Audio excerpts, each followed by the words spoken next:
जय हिंद फ्रेंड, हिंदी और प्राइड में आप सभी का स्वागत है। जैसे कि आधुनिक काल संबंधी प्रश्नोत्तरी का एक सीरीज हम लेकर चल रहे हैं और उसकी अगली कड़ी में आप सभी का स्वागत है। फ्रेंड्स, इसके पहले आप जितने भी प्रीवियस वीडियो हो उसको क्रमशः हिंदी साहित्य के इतिहास से ही शुरू करिएगा और प्रीवियस ईयर का क्वेश्चन सॉल्व करते जाइएगा। इसके समानांतर हम एक सीरीज और भी शुरू करने वाले हैं, ये जो आपका तथ्यात्मक सार के रूप में आपको बहुत ही ज़्यादा मदद करने वाला है। वो सरस्वती पांडे, गोविंद पांडे का वस्तुनिष्ठ इतिहास है, तो उसको भी सुनते चलिए, वहाँ से सुनिए और यहाँ से क्वेश्चन सॉल्व करिए, तो दोनों ही बहुत ही ज़्यादा सहायक होंगे आपके कोई भी आगामी एग्जाम होंगे हिंदी साहित्य से संबंधित। यहाँ पे देखिए, अभी क्वेश्चन कंटिन्यू करना है यहाँ से कि चित्रात्मक भाषा एवं लाक्षणिक पदावली किस युग की कविता की विशेषता है। तो दो चीज़ें हैं कि चित्रात्मक भाषा और लाक्षणिक पदावली, ये किस युग की कविता की विशेषता है। छायावाद, प्रगतिवाद, प्रयोगवाद, प्रगतिवाद, इनमें से कोई नहीं। तो छायावादी स्वानुभूति, यानी जो आपने खुद का अनुभव किया है। तो चित्रात्मक भाषा हो, लाक्षणिक पदावली हो, ये छायावाद की विशेषता है। छायावादी स्वानुभूति की प्रवृत्ति छायावादी कविताओं में ही देखने को मिलती है। छायावादी काव्य में प्रकृति का स्वतंत्र, सुंदर एवं सजीव चित्रण मिलता है। साथ ही साथ युग अनुरूप वेदना की प्रवृत्ति भी पाई जाती है। कवि ने अपनी इसी अनुभूति को चित्रात्मक भाषा एवं लाक्षणिक शैली में व्यक्त किया है। आधुनिक काल की किस काव्यधारा में रहस्यवाद की भावना पाई जाती है। तो एक शब्द है रहस्यवाद। आपको ये प्रयोगवाद, छायावाद, द्विवेदी युग, प्रगतिवाद कहाँ देखने को मिलता है। तो रहस्यवाद टर्म जो है वो छायावाद में देखने को मिलता है ना, छायावादी, रहस्यवाद। और इसी कारण शुक्ल जी ने इनको छायावाद के मतलब के बारे में कहा कि छायावाद मतलब रहस्यवाद है। तो शुक्ल जी का एक तर्क भी है कि छायावादी काव्यधारा में रहस्यवाद की प्रधानता देखने को मिलती है। तो शुक्ल जी कहते हैं छायावाद को बेसिकली ये तो रहस्यवाद है। सभी छायावादी कवियों द्वारा अज्ञात सत्ता के प्रति, जो सत्ता एग्जिस्ट ही नहीं करती, अस्तित्व में दिखती ही नहीं है, उसके बारे में बात की जाती है। तो इसलिए कहा जाता है कहीं ना कहीं सभी लोग जो है एक ऐसी सत्ता की बात करते हैं जो हमारे सामने नहीं है। निराला का जन्म कहाँ है। निराला का जन्म कहाँ हुआ था। उत्तर प्रदेश, बंगाल में, उड़ीसा में, बिहार में। तो निराला का जन्म सन 1899 ईस्वी में बंगाल के महिसादल राज के मेदिनीपुर में हुआ था। तो 99 में हुआ था बंगाल के महिसादल राज के मेदिनीपुर गांव में। निराला की खड़ी बोली की सबसे पहली रचना कौन सी है। तो खड़ी बोली की इनकी जूही की कली है। निराला की और भी रचनाओं में अनामिका है, परिमल है, गीतिका, तुलसीदास, आड़िमा, कुकुरमुत्ता, बेला और नए पत्ते, अर्चना, आराधना। निराला की निम्नलिखित कविताओं में से कौन सी लंबी कविता नहीं है। अब देखिए यहाँ पे 4 कविता है, कुकुरमुत्ता, राम की शक्ति पूजा, सरोज स्मृति, भुच्छुक। तो देखिए सरोज स्मृति जो है और कुकुरमुत्ता, राम की शक्ति पूजा, तो ये बेटी के निधन पे लिखा था। कुकुरमुत्ता जो है एक तरीके से एलिट क्लास के लिए, जो पूंजीपति वर्ग है उसको जो है उसके वो जो शोषण करता है तो उसके खिलाफ आवाज़ उठाने में ये मदद किया था। ये कविता कुकुरमुत्ता वो समर्पित है। और राम की शक्ति पूजा में आप देखते हैं तो ये राम रावण का द्वंद्व, तो यहाँ पे ये जो कविता है ये भी लंबी है। तो निराला की लंबी कविताएं ये तीनों ही है। जो भिक्षुक कविता है निराला की वो लंबी कविता नहीं है। और ये भी देखते चलिए, यूपी पीजीटी में क्वेश्चन आया हुआ है। हृदय का मधुभार, ये काव्य रचना है हृदय का मधुभार, शुक्ल की है, पंत की है, निराला की है, प्रसाद की है।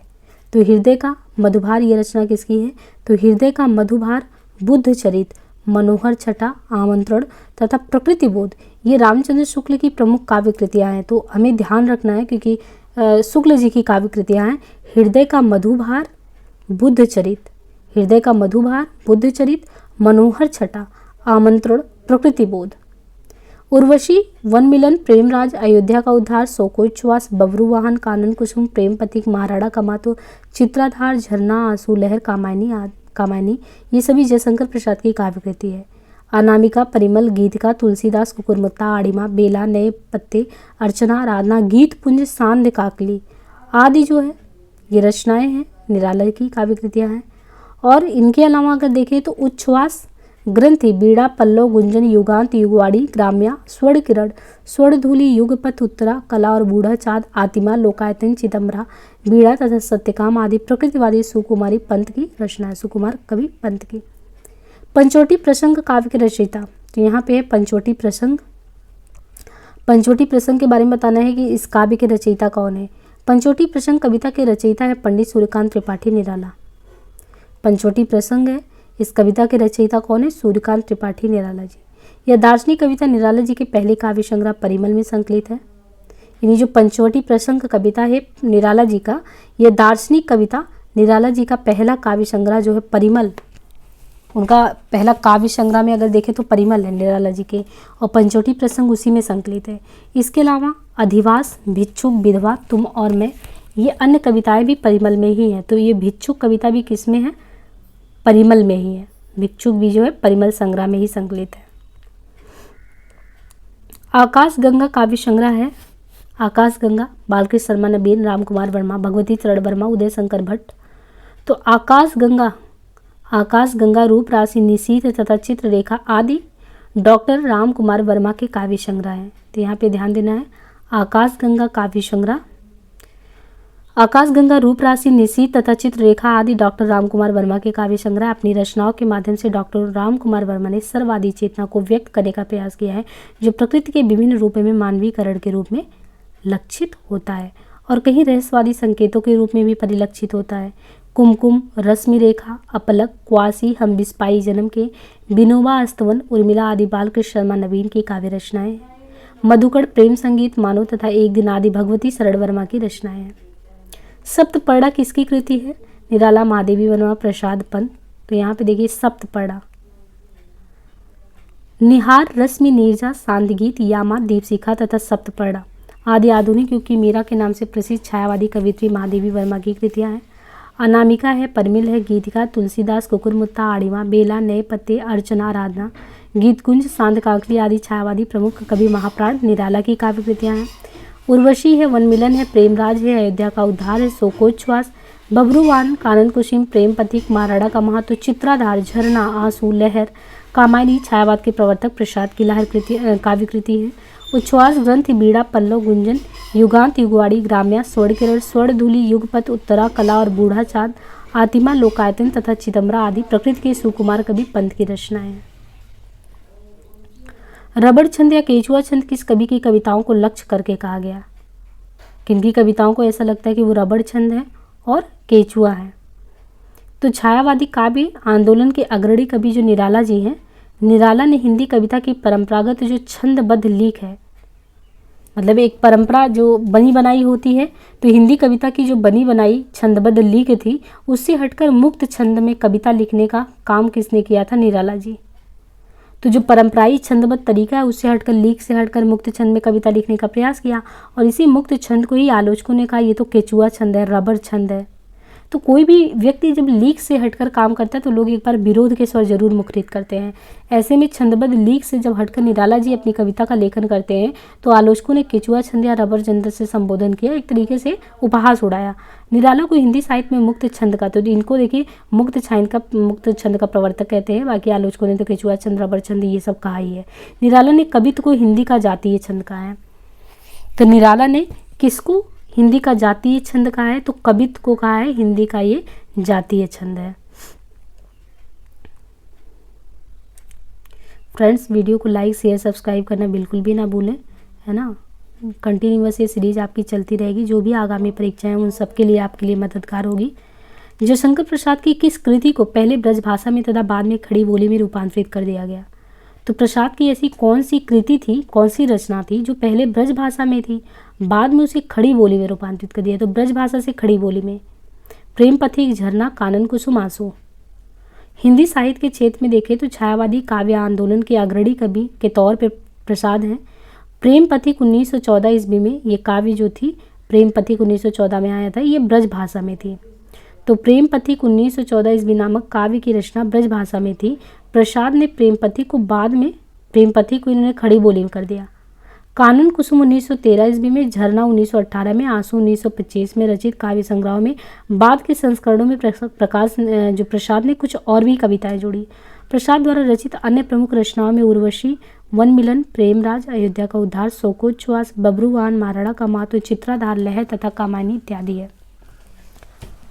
तो जो इन्होंने प्रेम पथिक लिखा था 1914 में, पहले ये ब्रज भाषा में था, और प्रेम पथिक जो कि 1914 में था, बाद में इसको इन्होंने कन्वर्ट कर दिया खड़ी बोली में। बाकी इनकी अन्य रचनाओं में कानन कुसुम तो 1913 है ही, झरना 1918 है, आंसू 25 है, बाकी अयोध्या का उद्धार, चित्राधार, लहर, कामायनी इनकी अन्य रचनाएं हैं। निराला की जूही की कली उदाहरण है वर्णित छंद का, मात्रिक छंद का, मुक्त छंद का, इनमें से कोई नहीं। और देखिए DSSB में, TGT, PGT में कई बार ये क्वेश्चन आया हुआ है। तो छायावादी काव्य आंदोलन के प्रमुख स्तंभ महाप्राण जो निराला थे, उनकी जूही की कली 1916 में, तो जूही की कली इनके मुक्त छंद में है। तभी तो ये लीक से हट के काम करने लगे थे ना मुक्त छंद में, इसलिए तो रबड़ या केचुआ छंद कहा गया। तो काव्य में मुक्त छंद का प्रयोग हिंदी साहित्य में निराला की मौलिक एवं नवीन अभिव्यक्ति थी, जिसका उनके समकालीन साहित्यकारों ने प्रबल विरोध किया। निराला की अन्य कविताओं में सरोज स्मृति, राम की शक्ति पूजा, तोड़ती पत्थर, सच है, अधिवास, बादल, राग विधवा, भिक्षुक, संध्या सुन रही, पंचवटी, प्रसंग, प्रेयसी, जूही की कली निराला की पहली कविता तथा पत्रोत्कंठित जीवन का विष बुझा हुआ अंतिम कविता है। तो देखिए दोनों चीज़ें हैं, जूही की कली उनकी पहली कविता है और पत्रोत्कंठित जीवन का विष बुझा हुआ ये उनकी अंतिम कविता है। छायावाद में वक्रता का वैभव मिलता है, प्रसाद के काव्य में निम्नलिखित में से किसका उत्कर्ष मिलता है? तो जो छायावाद है उसमें वक्रता का वैभव मिलता है, तो छायावाद में वक्रता का वैभव मिलता है, तो प्रसाद के काव्य में निम्नलिखित में से किसका उत्कर्ष मिलता है? विदग्धता, चारुता, विव्यंजना, चमत्कार। छायावादी कविताएं वक्रता के वैभव से युक्त हैं। छायावादी जो कविताएं हैं ये वक्रता के वैभव से युक्त है। प्रसाद की रचनाएं जैसे कामायनी तथा आंसू में अभिव्यंजना का उत्कर्ष मिलता है। तो वक्रता, छायावादी कविताएं वक्रता के वैभव से युक्त हैं। जो कविताएं हैं ये वक्रता के वैभव से युक्त हैं। प्रसाद की रचनाएं जैसे कामायनी तथा आंसू में अभिव्यंजना का उत्कर्ष मिलता है। केवल सूक्ष्मगत सौंदर्य सत्ता का राग कहकर छायावाद का किसने विरोध किया था? कि ये सूक्ष्मगत सौंदर्य सत्ता है, केवल सूक्ष्मगत सौंदर्य सत्ता, इसका राग कहकर छायावाद का किसने विरोध किया था? महादेवी वर्मा ने छायावाद को केवल सूक्ष्मगत सौंदर्य सत्ता का राग कहकर इसका विरोध किया था। महादेवी वर्मा को आधुनिक युग की मीरा कहा जाता है। छायावादी कवियों में महादेवी वर्मा ही रहस्यवाद के भीतर रही हैं। प्रसाद की काव्य कृतियों का सही अनुक्रम देखें तो प्रसाद की काव्य कृतियों के सही अनुक्रम में उर्वशी 1909 है, वनमिलन 1909, प्रेमराज 1909, शोकोच्छ्वास 10, अयोध्या का उद्धार 10, बब्रुवान 11, कानन कुसुम 13, प्रेमपति 1914, महाराणा का महत्व 1914, चित्राधार 18, झरना 1918, आंसू 1925, लहर 1933, कामायनी 1935 आदि है। पंत के निम्नलिखित काव्य संग्रह में बताएं तो पल्लव, बीड़ा, गुंजन, स्वर्ण किरण, और यहाँ पे आपको इनको मैच करना है। छायावादी कवि पंत के काव्य संग्रह का प्रकाशन वर्ष क्या है? तो जो पल्लव है 1928, बीड़ा 1927, गुंजन 32, स्वर्ण किरण 1947। पल्लव पंत जी की इस रचना को छायावाद का घोषणा पत्र कहते हैं। पल्लव को 1928, बीड़ा 1927 छायावादी रचना, गुंजन 32 में पंत जी की छायावाद की अंतिम रचना। यह अंतःचेतनावादी रचना मानी जाती है, अरविंद दर्शन से प्रभावित है। स्वर्ण किरण। गीत कुंज किस कवि की रचना है? गीत कुंज निराला, पंत, महादेवी वर्मा, रामकुमार वर्मा। तो गीत कुंज 1954, गुंजन 1932, चित्ररेखा 35, सांद गीत 36। गीत कुंज 1954 निराला, गुंजन पंत 1932, चित्ररेखा रामकुमार वर्मा 35, सांद गीत 1936 महादेवी वर्मा। पंत की काव्य रचनाओं का सही क्रम मैच कराना है, और ये देखिए कई बार ये क्वेश्चन आया हुआ है। उच्छ्वास 1920, ग्रंथि 1920, बीड़ा 1927, पल्लव 1928, गुंजन 32, युगांत 36, युगवाड़ी 39, ग्राम्या 40, स्वर्ण किरण 47, स्वर्ण धूलि 47, उत्तरा 49, युगपथ 49, आतिमा 55, कला बूढ़ा चाँद 1959, लोकायतन 64, चिदम्बरा सत्यकाम 75। उत्तरायण महाकाव्य के रचनाकार हैं अयोध्या सिंह उपाध्याय, हरिओद, रामकुमार वर्मा, सियाराम शरण गुप्त, राम नरेश त्रिपाठी। तो यहाँ पे देखिए कि जो उत्तरायण है, उत्तरायण महाकाव्य, प्रियप्रवास महाकाव्य, आद्रा काव्य ग्रंथ है, मिलन खंड काव्य है। तो उत्तरायण महाकाव्य रामकुमार वर्मा, प्रियप्रवास हरिओद, आद्रा काव्य ग्रंथ सियासरम, और खंड काव्य राम नरेश त्रिपाठी, मिलन। छायावाद के समर्थन में सबसे पहला लेख लिखने वाले लेखक कौन है? तो छायावाद का समर्थन प्रसाद पाठक पांडे वाजपेयी। तो छायावाद के समर्थन में सबसे पहले मुकुटधर पांडे ने 1920 में जबलपुर में प्रकाशित श्री शारदा पत्रिका में हिंदी में छायावाद नामक शीर्षक से लिखा था। हिंदी में छायावाद शब्द का पहला प्रयोग भी मुकुटधर ने ही किया था। अग्निपथ के पार चंदन चांदनी का देश किसकी पंक्ति है? अग्निपथ के पार चंदन चांदनी का देश, अग्निपथ चांदनी का देश पंक्ति आधुनिक काल की मीरा महादेवी वर्मा की। इनकी प्रमुख रचनाएं निहार 1930, रश्मि 32, नीरजा 35, सांदगीत 36, यामा 40, दीपशिखा 42, सप्तपड़ा 60 है। अंग्रेजी स्वच्छंदतावादी काव्य का प्रवाह हिंदी की किस काव्य धारा पर दिखाई देता है? तो अंग्रेजी स्वच्छंदतावादी रोमांटिसिज्म का प्रवाह हिंदी में छायावाद 18 से 36 छायावाद काल में स्वच्छंदता को बढ़ावा दिया गया है। छायावाद की निम्नलिखित विशेषताएं हैं: आत्मानुभूति की अभिव्यक्ति, साम्राज्यवाद के प्रति विद्रोह, सौंदर्य के प्रति अत्यधिक आकर्षण। छायावाद रहस्यवाद का पर्याय है। तो छायावाद का समय 1918 से 36 रहस्यवाद का पर्याय नहीं है, इसमें रहस्यवाद का आंशिक लक्षण दिखता है। बाकी महादेवी वर्मा 1907 से 87 रहस्यवादी कवियत्री हैं। रचना काल की जैसे निम्नलिखित कृतियों का सही अनुक्रम देखें तो कौन सा है? तो यहाँ पे देखिए जो पल्लव है 1928, सुमित्रा नंदन पंत कामायनी 35, प्रसाद दीपशिखा 1942, कपिलवत्ता 42। तो पल्लव 1928, सुमित्रा नंदन पंत कामायनी 1935, प्रसाद का दीपशिखा 1942, महादेवी वर्मा कुकुरमुत्ता 1942, सूर्यकांत त्रिपाठी निराला।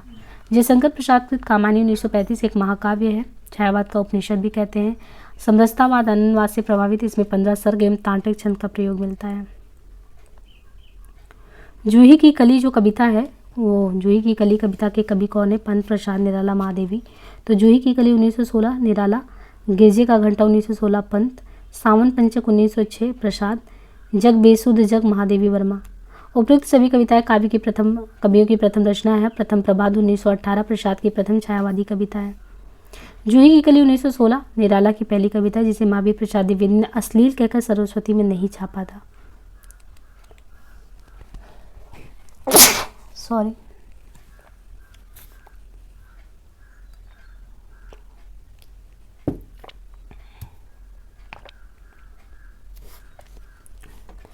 प्रसादकृत प्रलय की छाया की विषय वस्तु के केंद्र में क्या है? महाराणा प्रताप का पराभव, पद्मिनी का अग्निदाह, जल प्रलय, रानी कमलावती का पश्चाताप। तो प्रसादकृत जो है प्रलय की छाया ये रचना है।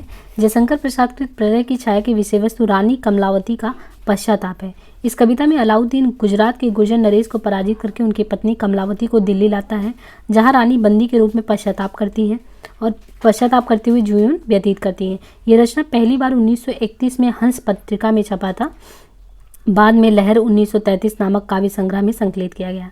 तो यहाँ पे समझना है कि ये जो प्रलय की छाया है ये रानी कमलावती का पश्चाताप है और इस कविता में अलाउद्दीन गुजरात के गुर्जर नरेश को पराजित करके उनकी पत्नी कमलावती को दिल्ली लाता है अलाउद्दीन, और जहाँ रानी बंदी के रूप में पश्चाताप करती हुई जीवन व्यतीत करती है। तो पहली बार तो ये 1931 में हंस में प्रकाशित हुआ, बाद में ये लहर में 33 में काव्य संग्रह में प्रकाशित हुआ था। निम्नलिखित कृतियों का सही अनुक्रम कौन सा है? नए पत्ते, आंसू, ग्रंथि, ठंडा लोहा। अब ये 4 वो दिया गया है और आपको अगर सन याद है तो उसको क्रमशः इसको मैच कराना है, जिसमें ग्रंथि 1920 सुमित्रा नंदन पंत, आंसू 1925 प्रसाद, नए पत्ते 1946 निराला की, ठंडा लोहा 1952 धर्मवीर भारती का। प्रसादकृत आंसू 1925 133 छंदों का बिरहा प्रदान स्मृति काव्य है। इसे हिंदी का मेघदूत भी कहते हैं। कृतियों के काल क्रमानुसार कोई विकल्प सही नहीं है। हिमकिरीटनी किसकी रचना है?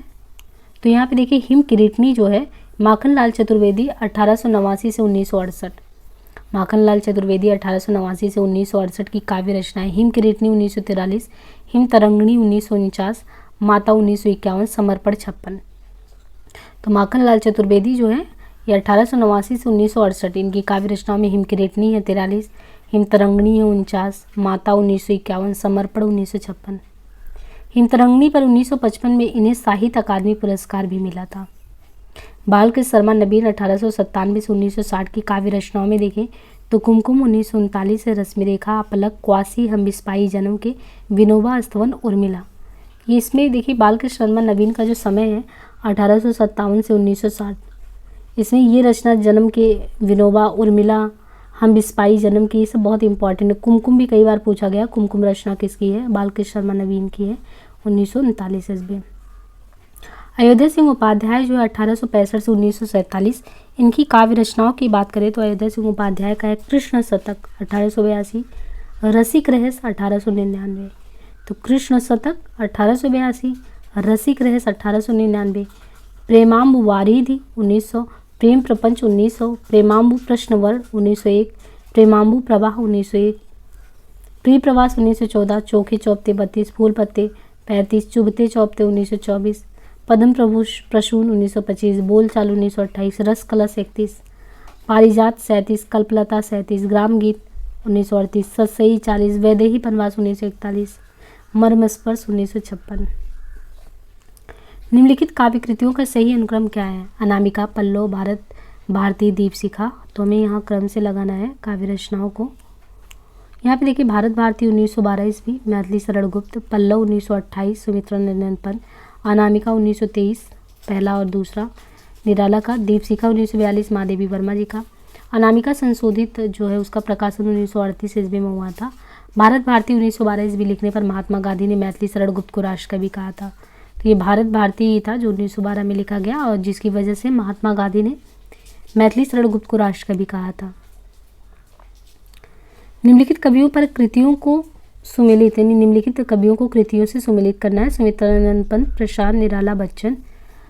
सामने है लहर, स्वर्ण धूली, एकांत, संगीत, बावरा, हेरी, अर्चना। तो यहाँ पे देखिए जो स्वर्ण धूली है जो कि 1947 में रचित ये पंत की रचना है। स्वर्ण धूली। लहर 33 में प्रसाद, अर्चना 1950 निराला की, एकांत संगीत 1939 हरिवंश राय बच्चन, बावरा हेरी 1954 आगे की। शेर सिंह का शस्त्र समर्पण के रचनाकार कौन है? शेर सिंह का शस्त्र समर्पण निराला, दिनकर, प्रसाद, चौहान। तो शेर सिंह का शस्त्र समर्पण ये जो है शेर सिंह का शस्त्र समर्पण ये रचना है जयशंकर प्रसाद जी का। जूही की गली 1916 सूर्यकांत त्रिपाठी निराला जी की। दिल्ली 1954 रामधारी सिंह दिनकर का है। झांसी की रानी सुभद्रा कुमारी चौहान का है। सही कृति क्रम को पहचाना है और इसमें क्रमशः आपको यहाँ पे क्रम से लगाना है। उच्छ्वास जैसे ये पंत की रचनाएं है तो 1900 से लेकर 1977 के बीच देखें। उच्छ्वास 1920, ग्रंथि 1920, बीड़ा 1927, पल्लव 28, गुंजन 32, युगांत 36, युगवाड़ी 39, ग्राम्या 40, स्वर्ण किरण 47, स्वर्ण धूली 1947, युगपथ 1949 और उत्तरा भी 1949 में। कला बूढ़ा चाँद 1959, आतिमा 55, लोकायतन 1964 में, सत्यकाम 75 में। 1968 में पंत जी को चिदम्बरा काव्य रचना पर भारतीय ज्ञानपीठ मिला था तो 68 में। निम्नलिखित में से कौन सी रचना सुमित्रानंद पंत की नहीं है? युगपथ, उत्तरा, आतिमा, गीत गुंज। तो इसमें देखना है कि जो गीत गुंज है 1954 में प्रमुख छायावादी कवि निराला की कृति है। गीत गुंज 1954 में गीत गुंज इनके द्वारा है। बाकी निराला की अन्य रचनाओं में अनामिका 1923, परिमल 30, गीतिका 36, तुलसीदास 38, कुकुरमुत्ता 42, आड़िमा 43, बेला 46, नए पत्ते 46, अर्चना 50, आराधना 53, गीत गुंज 54, सांध्य काकली 69, अन्य सभी रचनाएं पंत की है। निम्नलिखित में से कौन सी रचना महादेवी वर्मा की है? बीड़ा, निशा, गीतिका, नीरजा। तो यहाँ पे देखिए नीरजा जो है ये महादेवी वर्मा जी की। नीरजा 1935 में रचित महादेवी वर्मा का है। बीड़ा पंत का है 27 में। गीतिका 1936 निराला जी का है। फिर परियों के बच्चे से हम सुभग सीप के पंख पसार, समुद्र पैरते सुच ज्योत्सना में पकड़ इंद्र के कर सुकुमार। इन काव्य पंक्तियों के रचनाकार कौन है? पंत, निराला, वर्मा, प्रसाद। फिर परियों के बच्चे से हम सुभग, ये जो पंक्तियां हैं, फिर परियों के बच्चे से हम सुगभ सीप के पंख पसार, ये पंक्तियां समुद्र पैरते सूच ज्योत्सना में पकड़ इंद्र के कर कुमार पंत जी की है। काम मंडल से मंडित श्रेष्ठ इच्छा का प्रसाद की पंक्ति है। दुखी जीवन की कथा रही निराला जी की है। परशेष नहीं होगी या मेरे प्राणों की कीड़ा महादेवी वर्मा की है। प्रकाशन वर्ष के अनुसार निराला की निम्नलिखित रचनाओं का सही अनुक्रम क्या है? प्रकाशन वर्ष के अनुसार निराला की काव्य रचनाओं का सही अनुक्रम अगर देखें तो इनके द्वारा अनामिका जो 1923, परिमल 30 में, 23 में अनामिका है, परिमल 30, गीतिका 36, तुलसीदास 38, कुकुरमुत्ता 42, आड़िमा 43, बेला 46, नए पत्ते 46, अर्चना 50, आराधना 53, गीत गुंज 54, सांध्य काकली 1969। निम्नलिखित कविताओं को उनके प्रकाशन के साथ यहाँ पे मिलाना है। तो देखिए कुकुरमुत्ता 1942 सूर्यकांत त्रिपाठी, ओंकार 1939 रामधारी सिंह दिनकर, भग्नदूत 1933 अज्ञे, प्रेम संगीत 37 भगवती चरण, युगांत 1936 सुमित्रानंदन पंत के द्वारा। प्रसाद की निम्नलिखित काव्य कृतियों का सही अनुक्रम क्या है? तो प्रसाद की काव्य कृतियों का जो सही अनुक्रम है, उर्वशी 1909, वन मिलन 1909, प्रेम राज्य 9। तो उर्वशी, वन मिलन, प्रेम, प्रसाद की काव्य कृतियों में देखें तो उर्वशी, वन मिलन, प्रेम राज ये तीनों ही 1909 में है। उर्वशी, वन मिलन, प्रेम राज्य। अयोध्या का उद्धार है 1910, सो को छुआस 1910।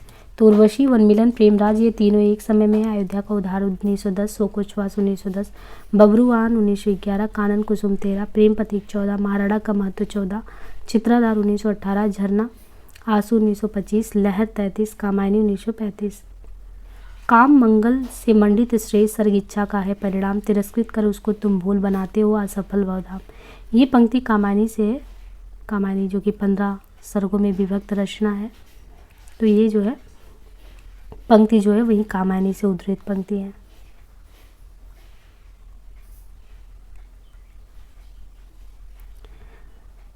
तो ये श्रद्धा का है। नारी तुम केवल श्रद्धा हो, पीयूष स्रोत सी बहा करो, लज्जा से मधुर क्रीड़ा मिश्र चिंता ले उल्लास, वासना से संबंधित है। था व्यक्ति सोचता था आलस वे चेतना सजग रही दोहरी, ये काम कानों के कान खोलकर सुनती थी कोई ध्वनि गहरी, ये काम सर्ग से है। इनमें से कौन सा जोड़ा सही है? प्रिय प्रवास हरियोत, सांदगीत प्रसाद, आशु निराला, साकेत तुलसीदास। देखिए प्रिय प्रवास और जो हरियोत की रचना ये तो सही है।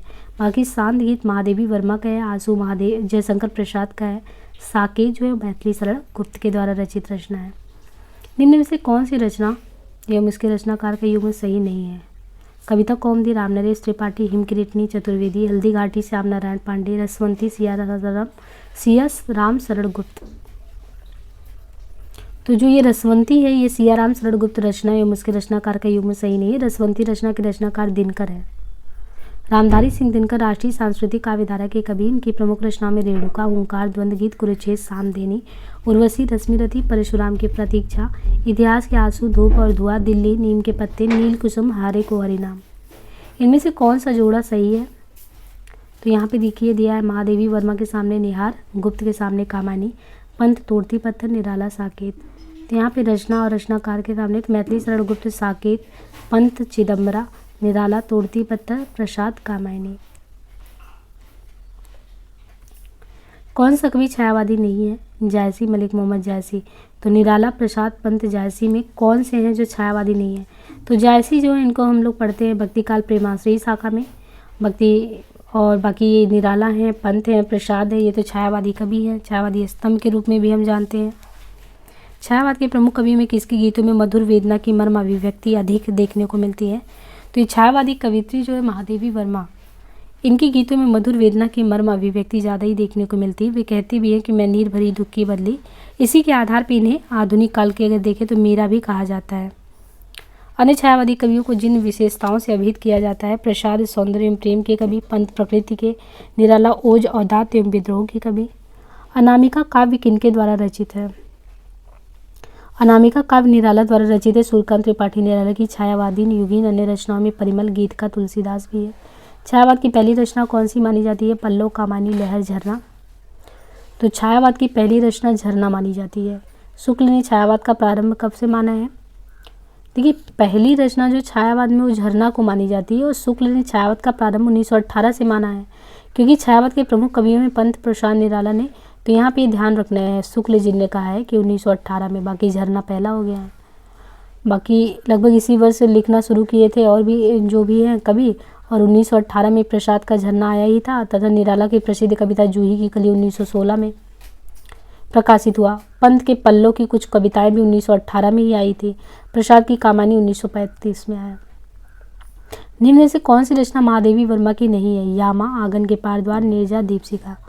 तो देखिए दिए गए विकल्पों में देखें आंगन के पार द्वार जो ये महादेवी वर्मा की नहीं है, बल्कि अज्ञेय की रचना है आंगन के पार द्वार। यामा के लिए तो ज्ञानपीठ मिला था। दीपशिखा और नीरजा भी महादेवी वर्मा की ही रचनाएं हैं। परिमल किस कवि की रचना है? तो परिमल जो है प्रमुख छायावादी साहित्यकार सूर्यकांत त्रिपाठी निराला द्वारा रचित प्रमुख प्रगतिवादी काव्य है। इनकी अन्य रचनाओं में अनामिका, गीत का, तुलसीदास एवं राम की शक्ति पूजा है। जबकि मैथिली शरण गुप्त की प्रमुख कृतियां जयद्रथवत, पंचवटी, झंकार, साकेत, यशोधरा, द्वापर और विष्णुप्रिया। प्रसाद की काव्य कृतियां झरना, आंसू, कामानी इत्यादि है। दिनकर की प्रमुख रचनाएं रेणुका, प्रणभंग, ओंकार, रसवंती, रश्मिरथी, कुरुक्षेत्र, उर्वशी, नीलकुसुम एवं संस्कृति के 4 अध्याय। प्रसाद की कामायनी की भाषा कैसी है?